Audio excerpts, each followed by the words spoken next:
High সবাইকে। আমার বাড়িতে দুজন মহান ব্যক্তি আছে যার জন্য ঘরের এই অবস্থা। তো তোমাদের একদিন দেখাবো মহান ব্যক্তিদেরকে। বাড়িতে একটা মেয়ে থাকলেই ঘরদুয়ার পরিষ্কার করে রাখতে হবে, এটাই মানুষের মুখের কথা। কিন্তু না, আমার বাড়িতে এর উল্টোটা। তুমি যতই পরিষ্কার করো না কেন, ওই মহান ব্যক্তিদের জন্য টিকিয়ে রাখতে পারবেই না। তাই আবারও পরিষ্কার করতে শুরু করলাম। একটা কথা কি জানো, তুমি মেয়ে, তোমার কাজের গুণটাই সবাই দেখবে।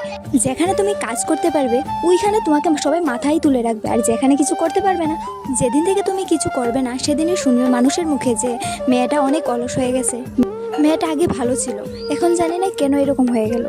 একটা সত্যি কথা কি জানো, তুমি যতই যোগ্য হও না কেন, কিন্তু মানুষের কাছে তুমি কখনো যোগ্য হতে পারবে না।